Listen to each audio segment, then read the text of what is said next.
Hello viewers, if you are new to the channel, please hit the like and subscribe button and share it with your friends. Also, click on the bell icon so that you get the latest information about the videos that are uploaded on this. Hello students, welcome back to the new video. In this video, we are going to continue the ongoing chapter number 3, Fiber to Fabric.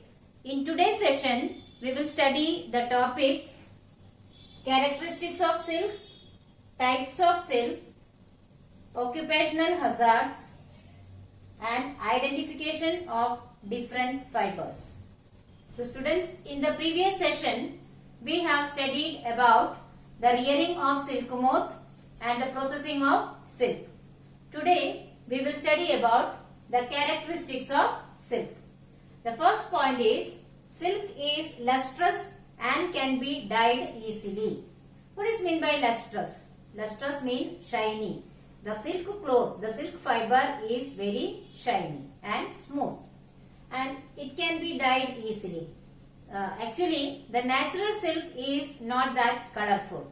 So, to make it more colorful, it can be dyed very easily. The second point is, it is the strongest natural fiber. It is the strongest natural fiber. Actually, when we compare the strength of the silk fiber with a similar sized steel fiber, we can see that both of them have equal strength. That means a strand of silk is as strong as a similar sized filament of steel. It shows that silk is a very strong fiber. Third point is, it is extremely elastic. Elastic means we can stretch it out and bring back into the original position by removing the force. So silk can be extremely elastic. Third, it is the smoothest and finest of all fibers. Silk fibers, if you touch only, we can come to know that it is very smooth and fine. Fifth point is, it is a poor conductor of heat. It means that silk fiber or silk fabric does not allow the heat to pass through it. So it becomes a poor conductor of heat. The last point is, it is lightweight and resists dust. Lightweight means if you take any silk cloth, actually the natural silk, if you take in a hand, we can see that it is very light in weight. And also resist dust. It won't allow the dust particles to get stick in the cloth or in the fabric. So students, now you know what is sericulture. Sericulture is the rearing of silk moth for the purpose of obtaining silk fiber. In sericulture, we can use different silk moths. Silk moths can be different in their appearance also and the fiber they produce also. So depending on the silk moth that we are using in the sericulture, we can have different types of silk. So let us see the first type of silk, that is mulberry silk. The moth most commonly used in the sericulture is the mulberry silk moth. Its larvae is fed only on the mulberry leaves and hence it has got the name mulberry silk. Silk they produce is named as mulberry silk and it is shiny, soft and very strong. It is the most commonly used silk fiber in our country. So the second type of silk is tussar silk. The tussar silk is generally light brown with a rough texture. Rough texture means it is not very smooth. Therefore, this type of tussar silk is used to make the furnishings like sofa cover. Okay. The next type is kosa silk. Kosa silk has got a very soft and shiny nature. Therefore, it is specially used in the clothing, especially in the traditional Indian sarees. Fourth type of silk is Muga silk. M-O-O-G-A or M-U-G-A. Both are correct spelling. It is mostly found in Assam and it has got a golden yellow color. This type of Muga silk is also used in the furnishings. The next type of silk is Eri silk. Eri silk is white or brick red in color and it has got a special name. This eri silk is known as the fabric of peace.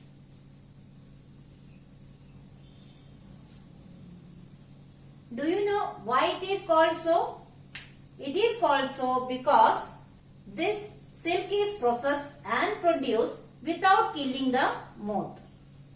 The silk fiber is processed only after the moth leaves the cocoon. You know that in the mulberry silk, while processing the silk, we are actually killing the silkworm. The cocoon along with the larvae inside are put in the boiled water and then the cocoon gets separated out and the moth gets killed in the boiled water itself. Here that is not taking place. Here the moth leaves by itself. Afterwards, the silk fiber is separated from the cocoon. Therefore, eri silk is known as fabric of peace.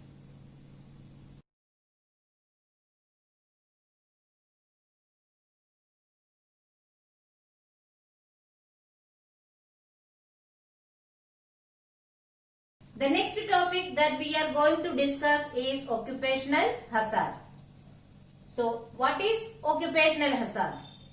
It is the risk of any disease, injury or any other health problem that a worker in any industry may face. Our wool and silk industry also has this type of occupational hazards. You know, the sheep and other animals are often affected with a disease called anthrax. Actually, the disease anthrax is caused by a bacterium called anthrax. Now, how this bacterium is harmful for our humans? Because the people who are removing the fleece of the sheep, that is, they are known as shearers, and also the people who are separating the wool according to their quality, they are known as sorters. This group of people who are handling the fleece of sheep are always at great risk of getting this disease called anthrax. Anthrax is also called as sorter's disease. In humans, the bacterium anthrax can cause the infection in skin, lungs, intestine or even a fatal blood infection. In silk industry also we face this type of occupational hazards. You know that in silk industry the workers have to handle the boiled cocoon in the hot water with the bare hand. So when they put the bare hand in the boiled water to remove the fiber, it can cause the blisters on their hand. So blisters and also the skin infection. Secondly, the fumes. When the water is along with the cocoon is boiled, it gives out the fumes. That fumes and also the chemicals used for dyeing silk. That can cause irritation in the eyes, skin infection and also major respiratory problems. So these are the occupational hazards in wool and silk industry. So students, moving further, now we will see how can we identify the different types of fibers. You have learned about the different fibers like cotton, wool, silk and synthetic fibers. Actually, the fibers can be identified from the way they burn, because different fibers burn in the different ways and gives out different products. So, when the plant fiber like cotton is burnt, that it burns very quickly and give out an odor of burning paper. Odor means smell. You know, paper is made up of plant. Therefore, when the cotton is burning, it gives out the smell of paper, and the left out particles, that is the ash, it can crumble easily. Crumble means it can be made into powder very easily.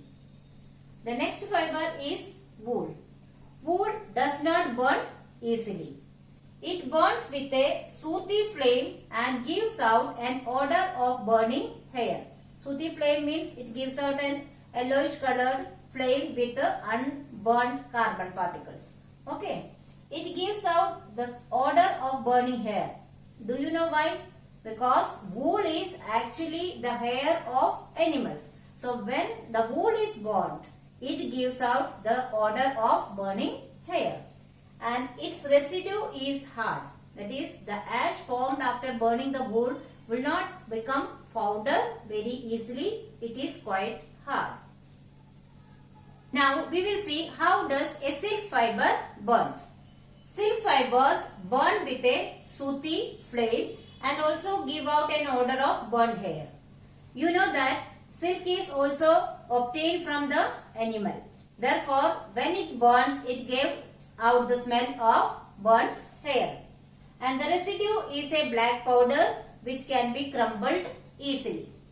The next one is synthetic fibers. In synthetic fibers like nylon, polyester and even the artificial silk, when they are burned, they do not burn, but they melt and drop. Okay, and they give out the smell of plastic because they are made from the different chemical substances. They give out the smell of burning plastic, and the residue, that is the left out particle, is very hard. So children, if you are given with a natural silk fiber and artificial silk fiber, how will you identify them? Yes, we can easily identify them by just burning both. The natural silk fiber burn with the smell of hair, burnt hair, whereas the synthetic silk will burn with the smell of burning plastic. So from the smell itself, we can identify which is the natural silk and which is the artificial silk. Students, now I would like to give some information about the discovery of silk.